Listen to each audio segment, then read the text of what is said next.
Well, in fact, it's actually 6 Americans. One of the Americans is elected to stay behind, and that's someone who worked for the National Democratic Institute, which is close connections with the Democratic Party here.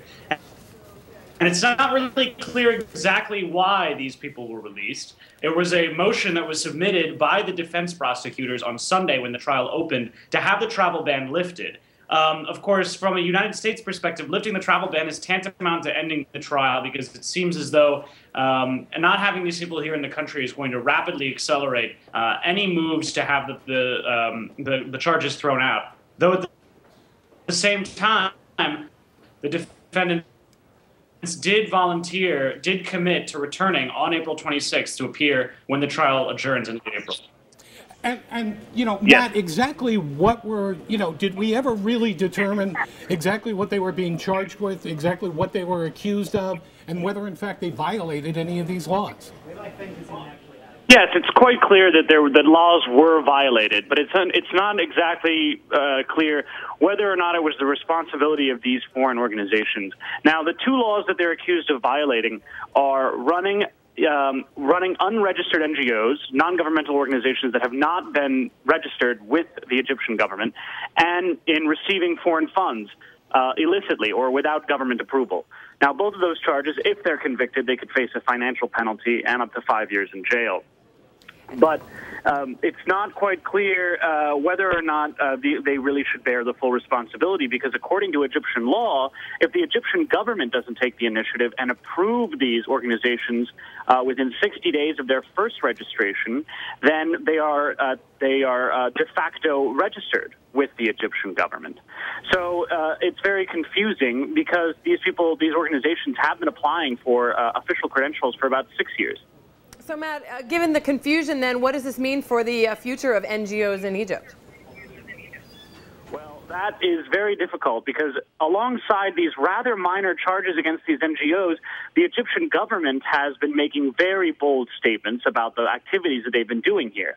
They've said that the NGOs are working to try to undermine Egyptian security, that they're hiring protesters to protest and cause chaos in the streets, that they're working to try to degrade Egypt's economy. So basically, these NGOs, these very limited number of people, are scapegoats for a wide number of crimes and problems that were committed both by protesters and by the military regime and by the Egyptian police.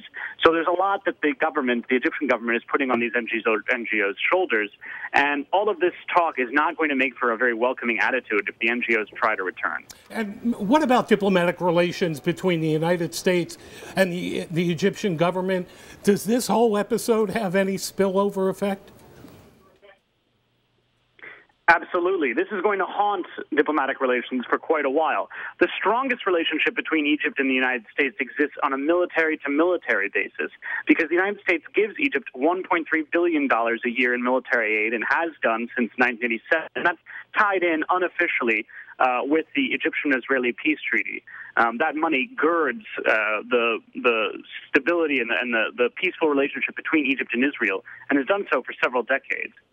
So the military to military relationship is likely to stay somewhat the same because there's an understanding within the Egyptian government and within the American government that the Egyptian military probably had very little to do with inciting this problem.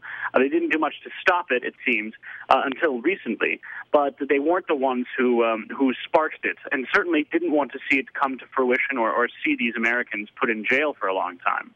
And Matt, we should quickly note, too, that one of the people being detained was the son of U.S. Transportation Secretary Ray LaHood's son. We also know that the U.S. paid quite a hefty bail to get these folks out. So given his high-profile status, did that play into this? Yeah, well, that certainly played into the brinksmanship that led up to this. Sam LaHood and a couple of other people from the International Republican Institute took refuge in the U.S. Embassy for about a month. Which was a very tense moment and kind of took on some of the trappings of a hostage crisis of the kind that we saw in Iran in 1979, even though it never reached anywhere near that level.